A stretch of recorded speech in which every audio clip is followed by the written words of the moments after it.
Now, most school leaders, very few of them start at the top. But how many do you know that start as a custodian? Chris Jackson, my friend, that's his story. He began his journey in education pushing a broom, and today he leads the very high school he graduated from as the principal.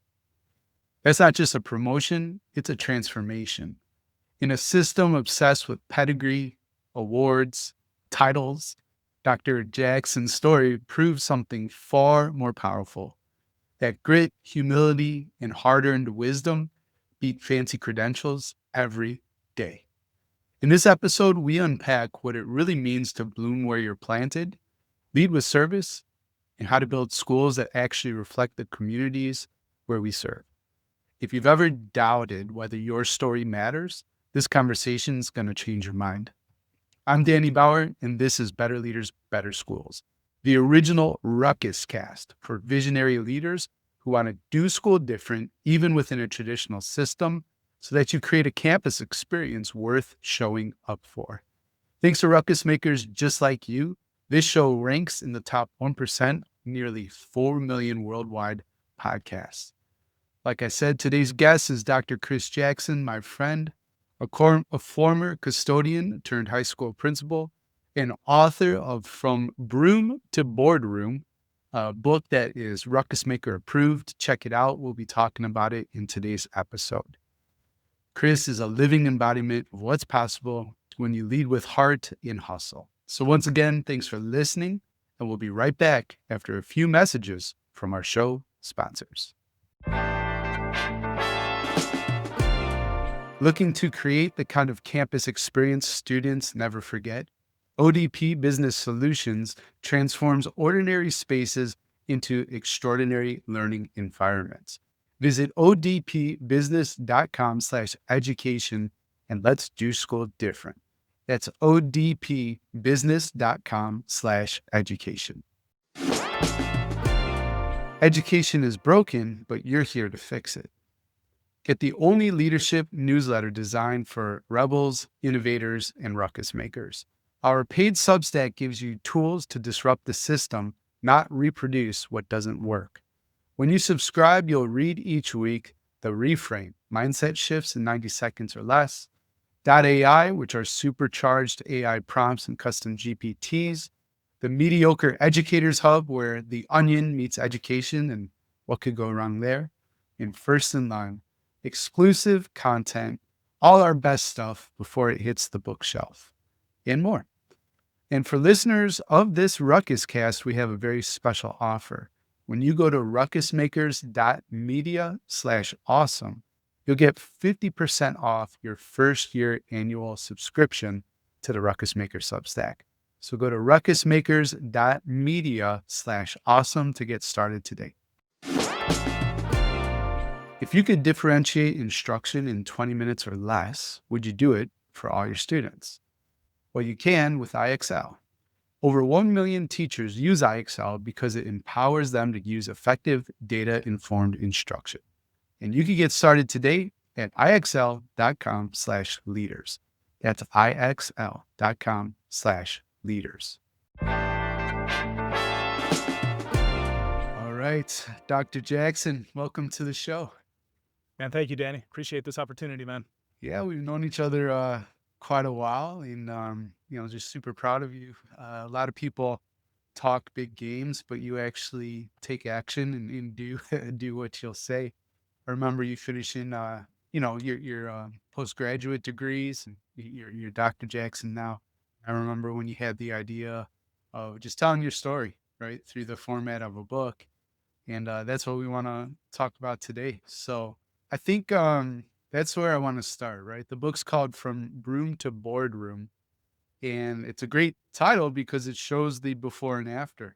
And you started out as a custodian, and now you're principal. So I know you're not going to go through the entire book, but kind of go through the major chords, I guess, of that arc, that story arc. Well, I mean, I have to start with where the idea really took shape was in your mastermind, my guy. You know, we were in the mastermind with Scott and all the Chris's, the group that had like 5 of us in there. And think it was my hot seat night, and I just told everybody, I said, "I wanna write a book, but, man, my thoughts are so scattered, it's always hard for me to really, narrow down a path, a coherent path forward," and, I think it was Scott that started asking questions and started pushing the thinking a little bit, and, one of the Chris's, I don't remember which one, said, "Hey, why don't you just, you've kinda lived a lot of, pretty unique experiences. Why don't you just talk about the experiences you've lived, and then at varying checkpoints along the path, talk about what you learned during that period of your life." And so that's really where the outline started to take shape. Just kind of wanted to talk about, like, how I grew up here in San Bernardino and some of the unique challenges that I had and what I learned from them, and how I transitioned that into, finishing out my school, meeting my high school sweetheart, that's my wife now, and the professional trajectory it took once we had our young family, and was just, got into the process. It took me 3 years to write the sucker, but when it was all said and done, my motivator to really get it finished and completed and actually have a product, and I think I've heard it from you before, to actually ship it out into the world, was Mm, that I wanted my grandma to get a copy of it and put into her hands. And so I was able to get my own, paperback copy, put it in her hand, and when she turned it over and read the back, and saw the bio that said, raised in humble beginnings by his grandmother in San Bernardino, I saw a tear come to her eye. I'm like, worth it. I'm glad I got it all finished and got it all put out to the world, man. So, but yeah, it definitely was a labor of love, man. Getting up at like 3:30 in the morning to write just a little bit, lift just a little bit, and then get on to my normal daily duties as an administrator, man. It was one of those things that I had to prioritize. right. Yeah. That was a special moment that you got to share with your grandma, wasn't it? Heck yeah, man. Well, so tell us, what is it like for that to be your life, your experience, right? I don't know too many school leaders with the title of administrator, right? That started out as a custodian at the school. And can you talk to us about, yeah, just mindset and what's that like for you?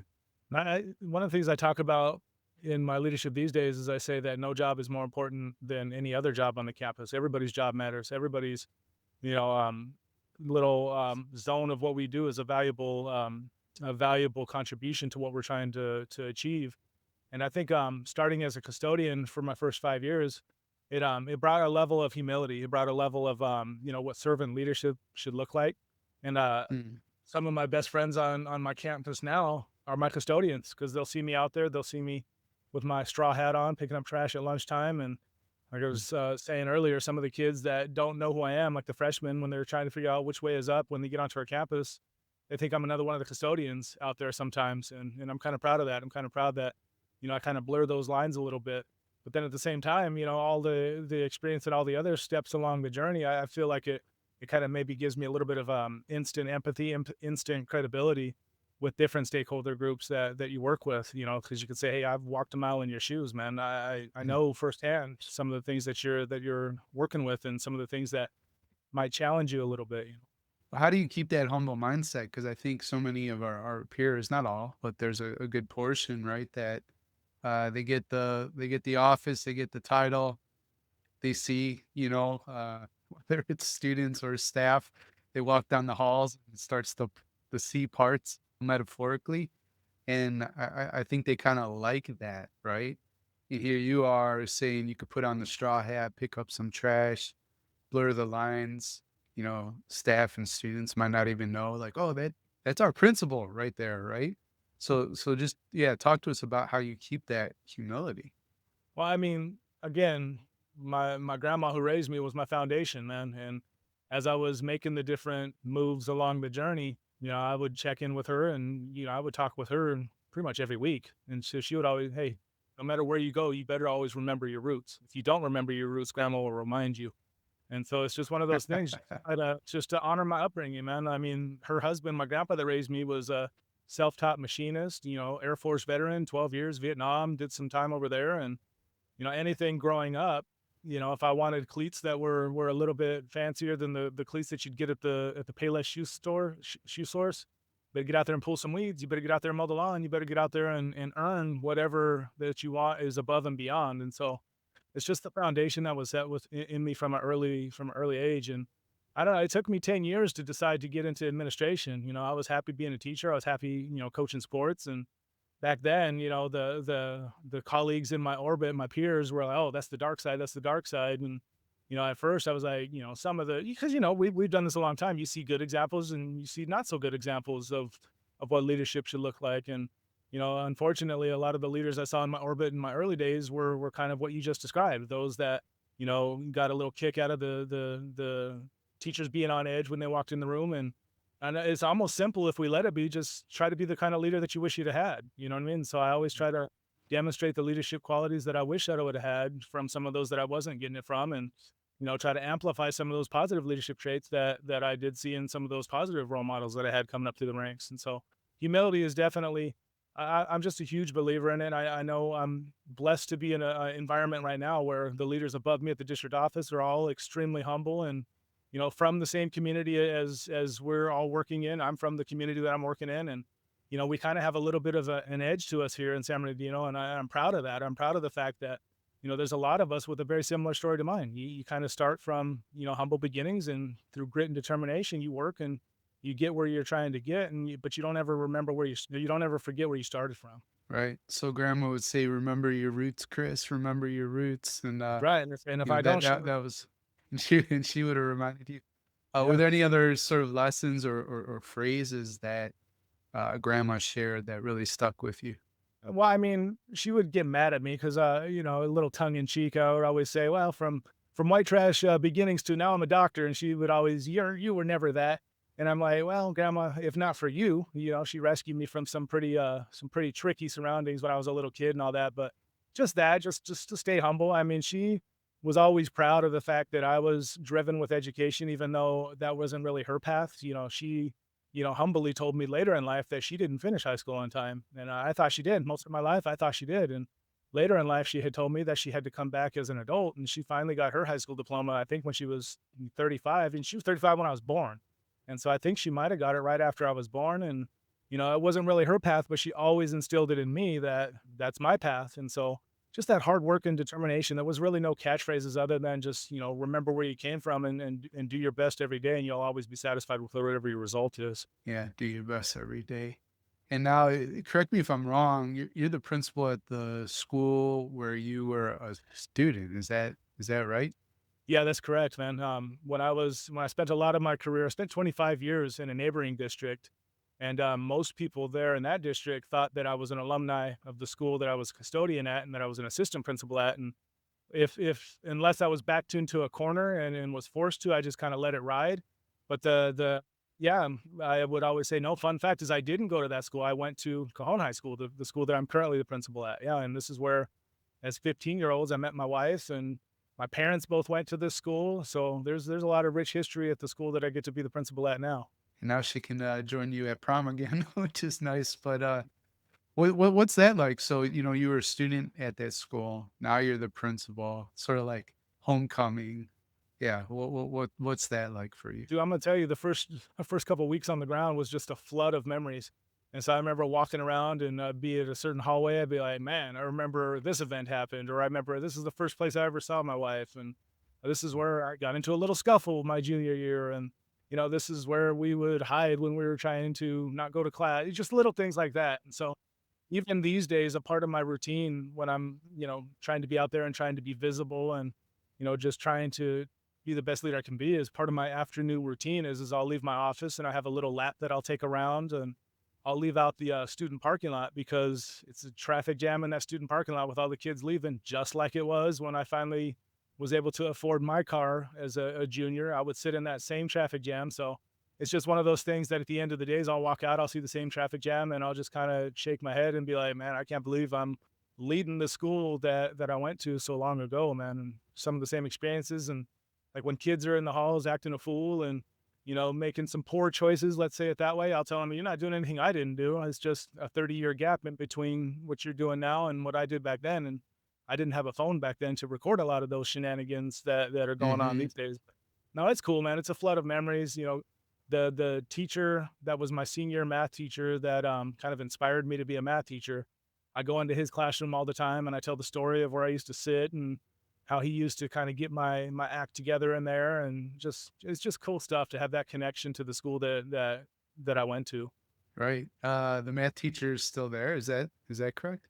No, he's not, but his room is. I Okay. don't know how long ago, but he's since passed away, and but again, there were a lot of similarities back then because I lost my grandpa when I was a junior to a heart attack that we didn't see coming.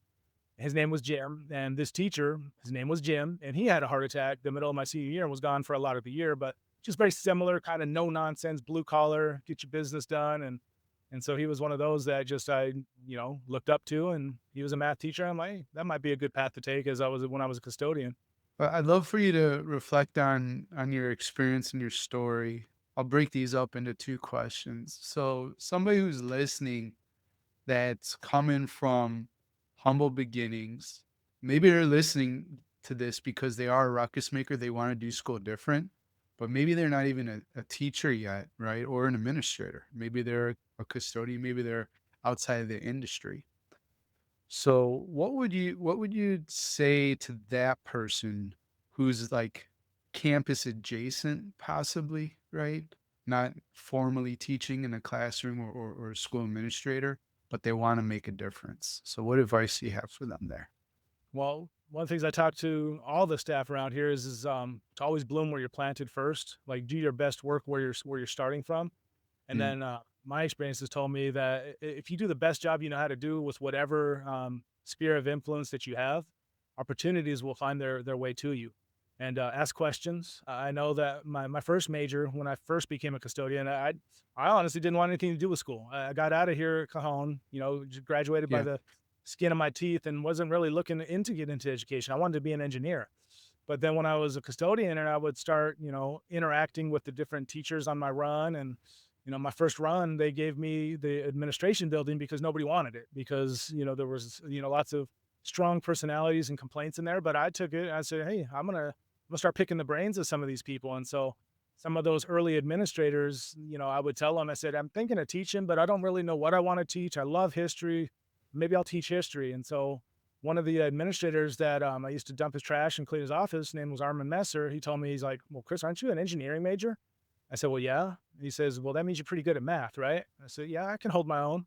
And he guided me down the path. He's like, well, maybe math is where you need to go because you want to work, right? You want to have a job all the time. So maybe that's the path you take instead of social studies. But I wouldn't have known if I wouldn't have asked those questions. And so I'm just trying to make good, positive relationships with whoever's in your orbit. You know what I mean? Because those relationships, you never know when they're going to come back and open up an opportunity for you. As a custodian, I always tell the story that I was a custodian on Wednesday. I followed the teacher I was going to replace on Thursday and Friday, and it was my class on Monday with no credentialing classes, just an emergency credential. But Yeah. that wouldn't have been possible without my positive relationships I had with some of the administration on that campus and the questions that I was asking of them all. So definitely just bloom where you're planted, do a good job, and ask the right questions and take the opportunities that afford themselves to you. How was the first day teaching in that experience? Yeah, it was as you would expect. It was, luckily, I followed that teacher for like I said, the remainder of that week. But not only was it, 2 days of following and then on Monday, but it was like 2 or 3 weeks before the end of the semester. And so I'm jumping in with like, "Okay, we gotta get you prepared for your final." And I was a rover. I didn't have my own classroom, so I had 5 different classrooms that I was walking around with my graduation present from my wife's grandma. It was a briefcase, so I got this briefcase with all my supplies and just trying to figure out which way is up. And I talked about that in the book. And like what I do now in my leadership is if I've got a first year teacher, like in my previous district, I had a lot of that because it was a district that was really hard to, find employees. So we had a lot of people, similar stories, emergency credentials, not much classes, not much preparation. I would print out the chapter from my first year as a teacher, and I would tell them, look, I had a degree in math. I had nothing else. I had no credentialing classes. I had no pedagogy. I had no curriculum, no nothing. I said, but my instincts told me, and because I wasn't that much older than the kids, to lean on positive relationships. And Mhm. so what I did was I just worked on building those positive relationships, even with some of my rougher kids that were, group home kids, foster kids. And I would just kind of try to be vulnerable with my story a little bit, being raised by grandparents and, family members that have done, some time in the group homes and the foster system and all that. And would just try to use that to kind of leverage that positive relationship so that we can, get to the curriculum, get to the work, but without that relationship and without, me trying to develop that human element to it, man, I would have been sunk before I ever started. Right on. And do you have any advice speaking to somebody who's also returning home? They're experiencing the homecoming. They're about to lead a school where they graduated from. Yeah, well, I mean, I guess, reflecting on that a little bit is just savor it, man, just to, try to soak it all in. I'm still soaking it all in. It's like, I think I'm on month 16 now. I've been here, 16 months, but it's still, we had a consultant on campus earlier this week, helping us with our strategic leadership, getting ready for the next school year, and the person wanted to take us out to lunch, and so it was just kinda cool being able to be like, "Hey, let's go to this restaurant down the street over here," and then as we're driving there, I'm like, "Yeah, that's where I went for 3rd grade, and that's where I almost drowned when I was 2," and just pointing that's the house I grew up in, and just kinda having those cool connections to the stores to the community, man, and, like, you'd be surprised how many times that when I have a contentious conversation that makes its way into my office, whether it be a parent or student, whatever it may be, how many times I can reach into my tool belt and be like, "Hey, you live on Irvington. I live up on Belmont. I live a block away from you. We're neighbors." Because I still live in the community. So that's like, how many times does that come out to be helpful to me? Because now there's no, well, you don't get it because you're not from here. No, I grew up down here 2 blocks from the school. I live, a couple miles away from the school now. And so it definitely brings a unique element to it of, being connected in the community that you're practicing in, man. It's an awesome feeling. And running into kids like at Home Depot, you'll see the kids with their Mhm. families, and you'll be rolling through the local Dairy Queen, and one of the workers is your kid, and it's a cool feeling. It's a cool feeling to be that intertwined with your community. Yeah, well, it connects to that theme, right? Bloom where you're planted. So Yep. I think here's a good spot to take a quick break to get some messages in from our sponsors. And when we return, I'd love to hear about how you're thinking about education these days and how you want to do school different. Yes, sir. ODP Business Solutions, formerly Office Depot Business Solutions Division, has been a trusted partner for schools for 30 years. At ODP Business Solutions, we're by your side to meet your evolving education needs. Now, picture this: a learning environment so engaging students forget to check their phones. Sounds impossible? That's exactly what we helped the Lago Academy create. Their secret? Working with ODP Business Solutions to build collaborative spaces that actually work. We didn't just deliver furniture, we delivered a completely new way of learning. From tech integration that makes lessons come alive, to flexible spaces that adapt to any teaching style, to sustainable solutions that reduce your carbon footprint.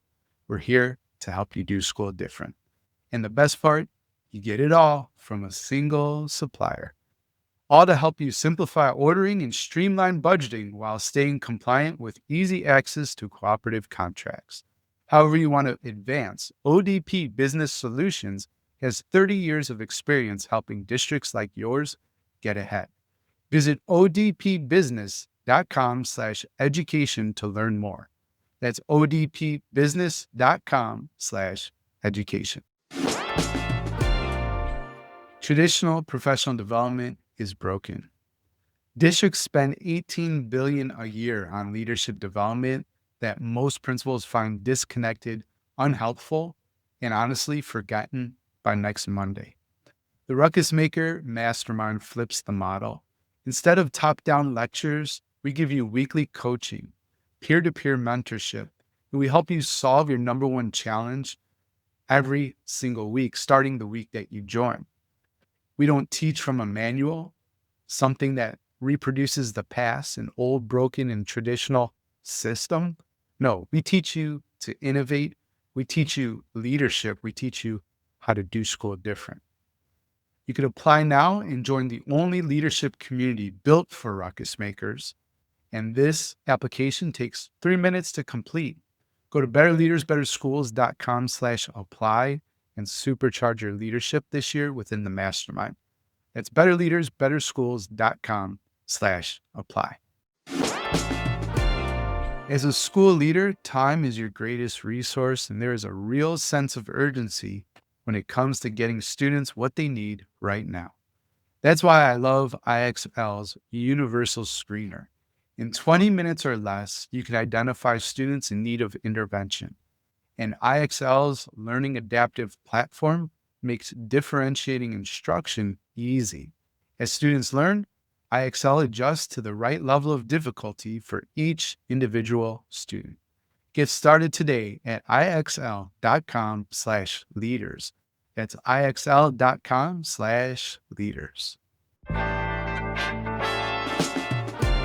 All right, and we're back with Dr. Chris Jackson. I've known him for years, and I remember meeting him for the first time. I believe it was in Chicago. I hosted a party back in the day at one of my favorite watering holes in Pilsen. I can't remember the name, but they had good burgers and great beers and a few different pinball machines too.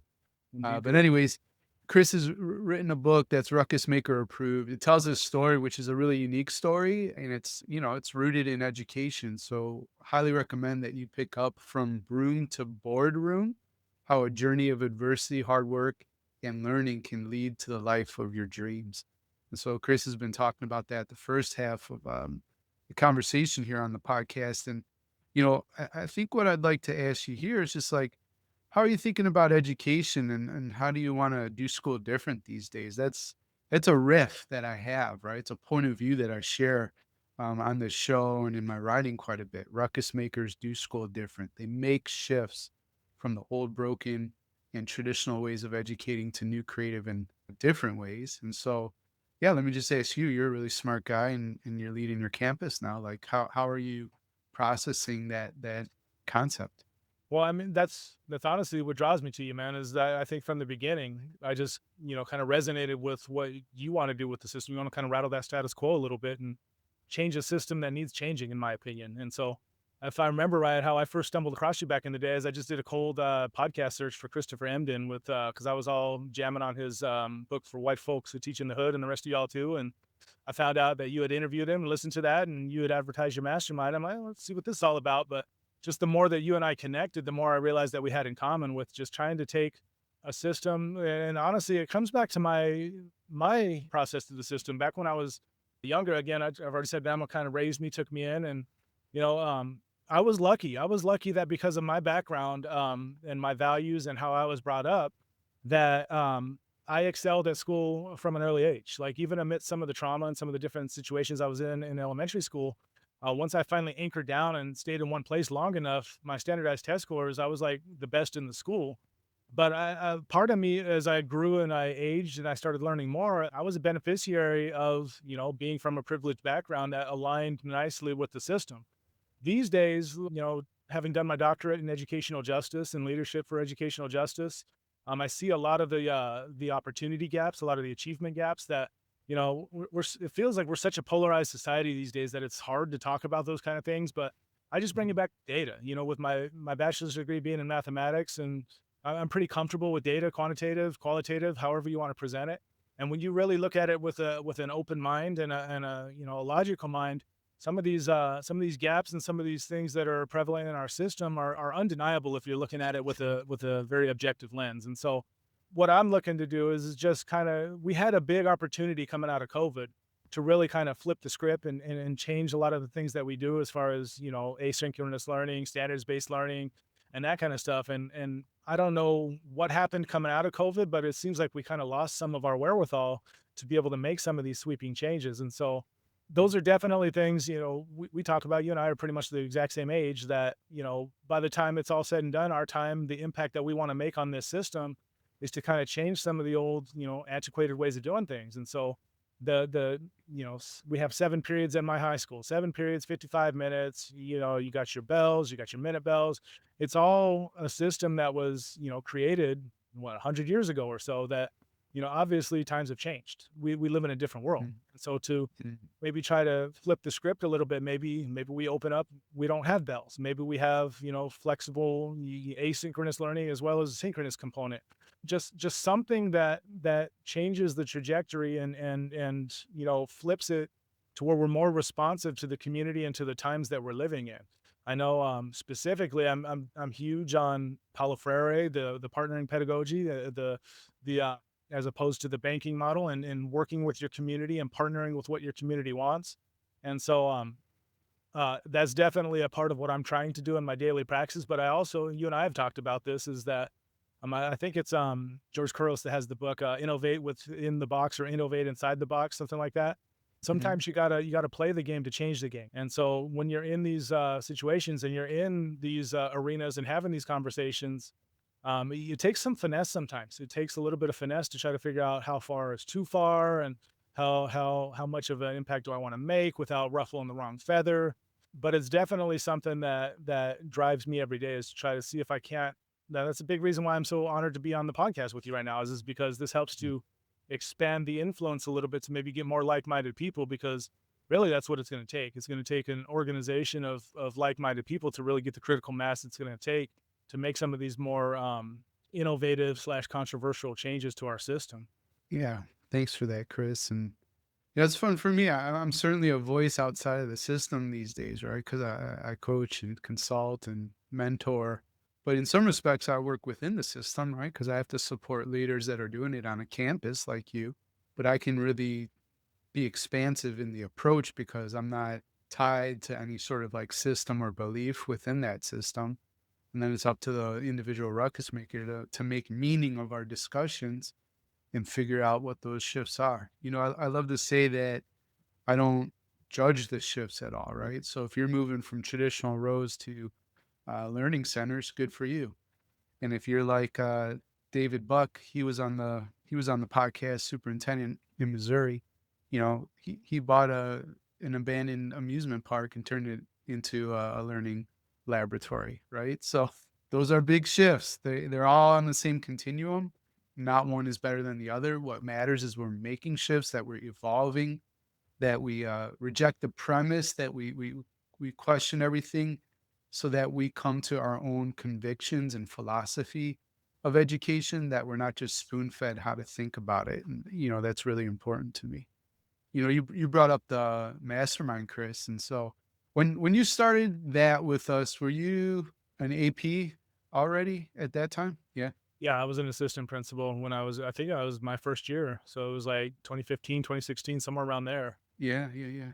Can you remember what life in leadership was like prior to joining the mastermind?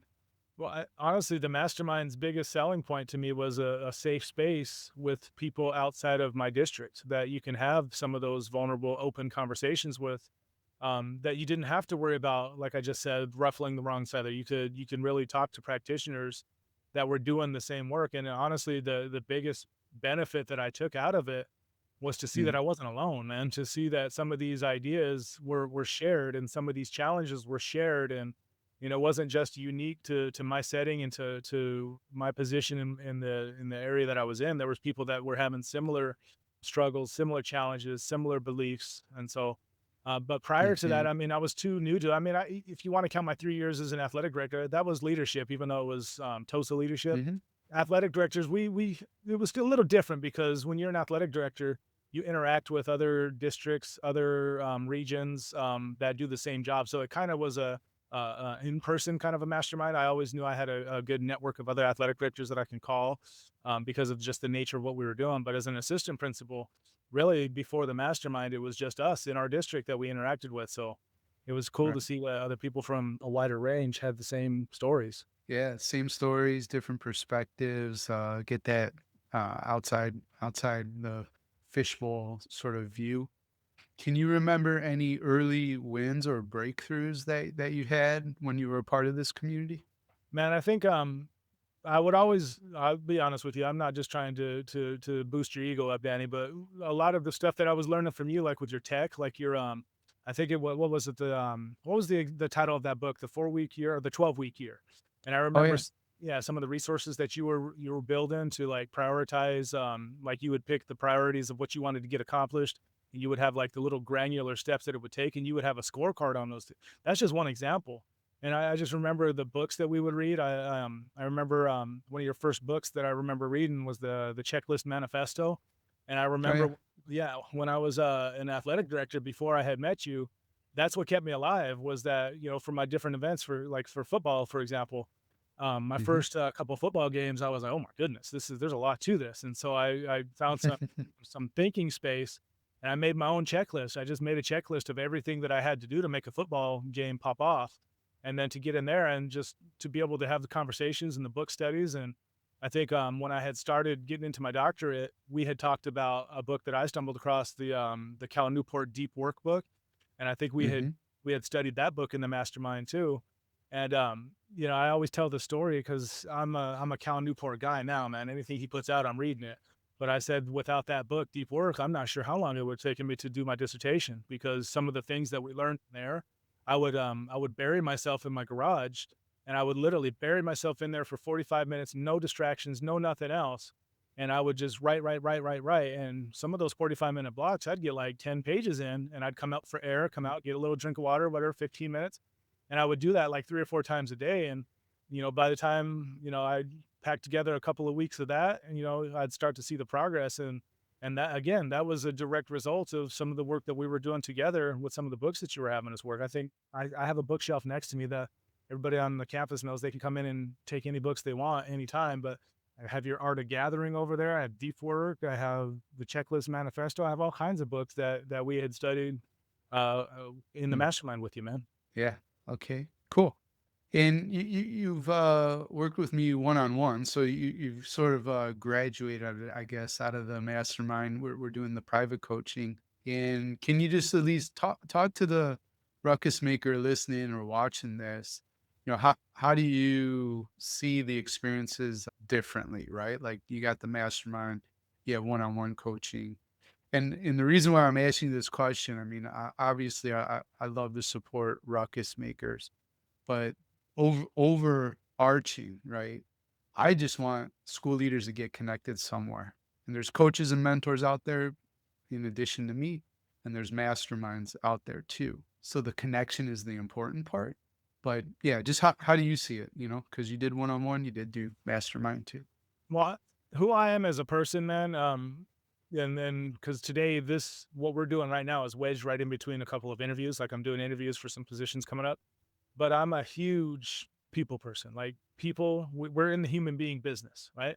And so how I try to operate is I try to connect with people that are going to push me, that have similar mindsets to me, but not too similar because I still want to see a diverse perspective so I can make the best decisions. And I always like to say many brains makes for better ideas, but just you and I, we just see eye to eye on a lot of things, man. And so the individual versus the group, they're both powerful. They're both very beneficial in my opinion. And I don't want to devalue any one over the other, but I just you're a smart guy. I'm just gonna say it as it is, man. And you're connected with a lot of other smart people. You know what I mean?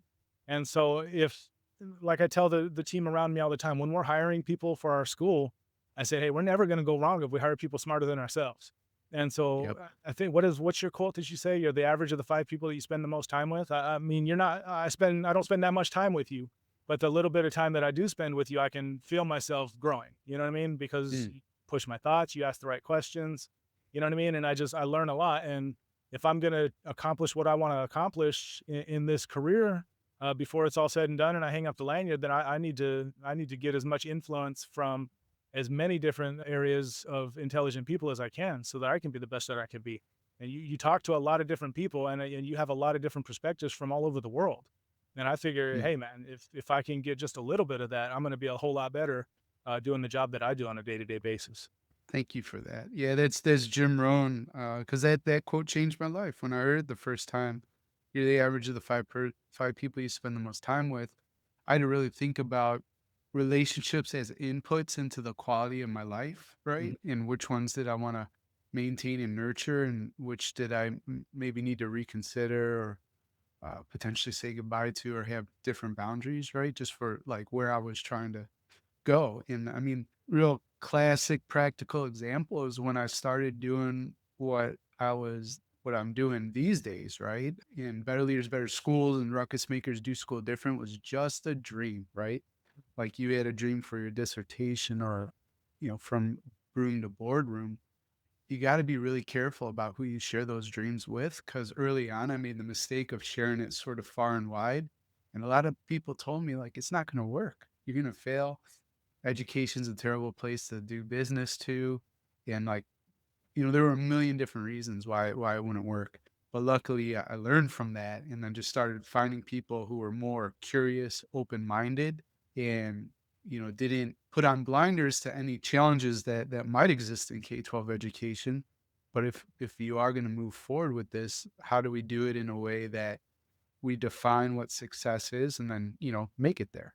So yeah, appreciate you sharing that Jim Rohn quote. I'll share one more from him just Mhm. because he has so many good quotes, but he said, we must all suffer one of two things, the pain of discipline or the pain of regret or disappointment. And so Yes, sir. that's a good thing to think about as well. And whenever I hit a challenging time where I don't really want to do the thing, I think about myself actually 5 years or 10 years out, and that version of Danny is always more abundant and expansive and successful. And there's no way that version of myself wants me to play small in this moment. So that's something that I love to talk about because it always gets me over the hump. And, whether it works for you, Chris, or Ruckus Maker listening right now, I think it's important to point out. That's one of the other things that I've heard you talk about too is the abundance mindset, right? You talk about there's Mm, enough accolades, there's enough resources, there's enough everything to go around for everybody to be successful. You know what I mean? And I yeah. think you gave us all a coin at one point too in the mastermind. I think it said "lead like Madiba," right? Yeah. And it's, Yeah. Nelson it's Mandela. heck yeah, buddy. And one of my teachers here on campus, of course, he's the IB philosophy teacher. I do a weekly video that I'll put out like a little weekly video. And at some point, I had said that about the coin that you had given us, but then I had also said the quote, the old school quote, "The obstacle is the way." And so he had Yeah. heard me say that in one of the videos, and he brings me a coin similar to your coin that you gave us, where it has "the obstacle is the way." And so I have that up on my bookshelf next to the coin that you gave us as well, just to Cool. remind us that sometimes that thing that we're the most uncomfortable doing, that's where the most opportunity for growth comes from. 100%. That's great. Okay. Well, let's get to the last questions I ask all the guests. So the first one being, if you could put one message, Chris, on all school marquees around the world for a single day, what would your message be? You'd think I'd be more prepared because I've listened to you for years, but it's just what it is you don't know which one to say because there's so many to choose Yeah, from. But I don't know, sure. I think that what resonates with me is to tell kids that, big dreams can start in humble places. So where you start doesn't dictate where you're gonna end up later in life. And so one of the things, I don't know if that's the quote that you're gonna put on there, but basically big dreams start in humble places. The message that I was saying at our graduation last Friday with all of our students is that we kind of get dogged a little bit in San Bernardino as, a certain reputation as a certain type of city, and I just tried to tell them, "Hey, look, you don't ever let anybody limit what your possibilities are. You create the life of your dreams. You create whatever trajectory that you want to create. You have all the power to make your life whatever you want it to be." That's right. If you were building your dream school, Chris, and you didn't have any limitations in terms of resources, your only constraint was your ability to imagine, what would be the three guiding principles building your dream school? And the three guiding principles, everything has to start with positive relationships with your community. Period. There has to be an open door policy with your community. Like I said, I'm very Frarian, so I want to serve my community in their image. I want my community to be communicative with me of what that image is. As far as being unlimited in resources, like I said, get rid of bells, man. Get rid of the 7 periods, 5 minute passing periods. Come up with a way to make it more flexible and more responsive to the dreams of that community, to the goals of that community, whether that's an asynchronous, standards based approach as far as what's your goal and working backwards from that goal to get there. But just we've got to get out of this 7 periods a day, 5 minute passing periods, regimented, because it's just not working. We're past those days. Kids come in late regularly because they see it. They see that it's not working. They want a different way. And then beyond that, we're kind of getting there. We're moving towards more of the CTE, more of the career-based exploration as opposed to just the standard core science, math, English, social studies. And so just continuing to build upon that.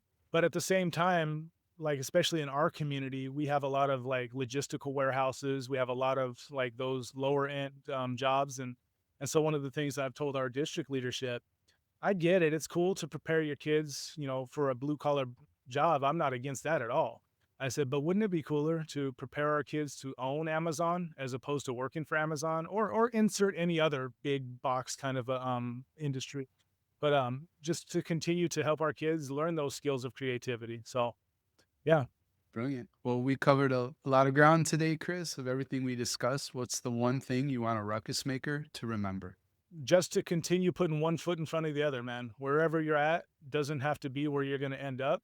And from my journey, it's told me, and this is one thing I said at graduation last week, is that you don't necessarily know where your boundaries are and where your limitations are until you really push yourself to the limit. And what my experience has told me, through gone through a lot of loss early in life and really worked as a custodian, worked my way through college, had a lot of stuff on my plate, is that about the time you feel like you're at your breaking point, there's usually just a little bit more left in your tank. And so if you dig in and get that little bit more, just keep putting one foot in front of the other, and you could wake up one day and be the principal of your alma mater. You never know. Hey, Ruckus Maker, thanks again for pressing play. I hope you enjoyed today's episode as much as I enjoyed creating it for you.